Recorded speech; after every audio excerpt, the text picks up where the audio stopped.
Have you ever stopped to think about language? Not just the words we use, but how those words might literally be building the world you see around you?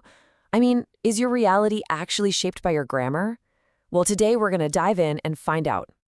So, this is the big one, right? Does the language you speak, the one you think and dream in, fundamentally change how you perceive everything? Or are words just, simple labels we slap onto a world that's already there, completely separate from us? This question gets us right to the heart of a huge debate. On one side, there's this idea that language determines our thought. It's like a set of walls that completely boxes in everything you're even capable of thinking.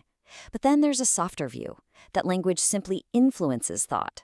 It's more like a friendly guide, gently suggesting which paths to take, but never completely blocking them off. And this whole debate brings us to a really fascinating theory that linguists have been wrestling with for decades. It's called the Sapir-Whorf Hypothesis. Okay, so what is it? At its core, the Sapir-Whorf Hypothesis says that the specific grammar and vocabulary you use directly impact how you see the world. I mean, think about it. If your language has, say, a dozen different words for snow, do you actually experience a snowfall differently than someone who only has one word for it? That's the kind of question we're talking about. Now, this hypothesis actually comes in two flavors. First, there's the strong version, which is called linguistic determinism. This is the idea that language is basically a prison. It dictates and limits what you can possibly think. Honestly, that's a pretty intense view, and most experts don't really buy it anymore. The more popular, weak version, linguistic relativity, is much more subtle. It suggests that language is more of a guide, shaping our thoughts and just making certain ideas feel, well, more natural or easier to grasp. But wait a minute. What about things that feel totally universal, no matter where you're from? Feelings like love or fear or the idea of family. The theory of linguistic universals kind of pushes back on Sapir-Whorf, suggesting that maybe our brains come hardwired with some common structures for language. That would mean some core thoughts might just be accessible to all of us, no matter what language we speak. Okay, so let's shift gears from pure theory to actual biology. What's really going on inside a brain that holds more than one language? Because by looking at bilingual brains, we can literally see the effects of language on the mind in action. And one of the most incredible findings is that people who are bilingual consistently show higher cognitive flexibility. What does that mean? Well, they're often better at solving problems, at switching between different tasks, and at seeing things from multiple perspectives. It makes sense, right? Their brains are constantly juggling two different mental systems. But there is a small trade-off. It's not a huge deal, but because a bilingual brain is always managing two active language systems, it can sometimes take a fraction of a second longer to find a specific word. It's just a tiny processing delay while the brain figures out which language to pull from. So what does it take to learn a new language? Well, of course, a few key things come into play. Starting young definitely helps, but honestly, at any age, the most important thing is just daily, consistent exposure. And beyond that, the biggest drivers are totally internal. How motivated are you, really? And what are your baseline cognitive skills, like memory? So how does the brain even pull this off? Is it one big jumbled system for language, or two separate ones working together? Well, neuroscience seems to suggest it's closer to two distinct systems. Bilinguals often use different neural pathways and even different areas of the brain, especially in the frontal regions, when they switch languages. It's almost like they're running two interconnected operating systems at the exact same time.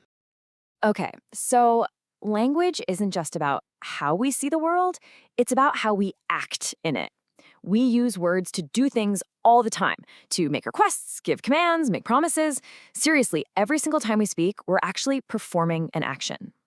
In fact, every time we speak, we're performing what's called a speech act, and it has three different layers. First, you've got the locutionary act. That's just the literal words you say. Then there's the illocutionary act. This is what you're trying to do with those words, your actual intention. And finally, the perlocutionary act, which is the effect your words actually have on the person who's listening. Let's make this super simple with an example. If I say, "Please close the window," that's a direct speech act. The literal words I'm saying and my intention are exactly the same. It's just a straightforward request, no hidden meaning. But what about this one? If I say, "It's cold in here," the literal meaning, the locutionary act, is just a comment on the room's temperature. But we all know what I really mean, right? The intention, the illocutionary act, is almost certainly a request to close the window. This is an indirect speech act, and we use them constantly without even thinking about it. So, how do we get that? How does "it's cold" magically translate to "please close the window"? It's because all of us, usually without even realizing it, are following a hidden set of rules for conversation, an unspoken code. These are known as the cooperative principles. Basically, we go into a conversation assuming the other person is trying to be cooperative by following 4 simple rules, or maxims. The maxim of quality, we assume they're telling the truth. Quantity, they're giving just the right amount of info, not too much or too little. Relation, they're staying on topic. And manner, they're trying to be clear. So when someone says it's cold, we assume it must be relevant, and the most relevant action is, well, to close the window. Now, these unspoken rules can also get shaped by our culture and social conditioning. For example, some studies in sociolinguistics have looked at different conversational patterns between groups, suggesting that some communication styles might tend to prioritize things like independence, while others might focus more on building connections. Of course, these are just broad observations, not strict rules for any individual, but they really show just how complex our unspoken codes can be. So, after all that, where does it leave us? Well, it seems pretty clear that language isn't a prison. That strong version of the Sapir-Whorf hypothesis just doesn't really hold up. But it's also not just a simple, neutral tool. I think the best way to see it is this. Language paves the pathways of our thoughts.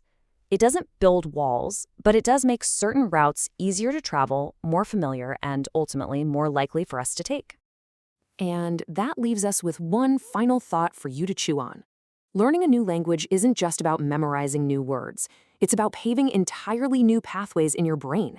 So if you were to do that, what new worlds, what incredible new ideas, and what completely new thoughts do you think you might unlock?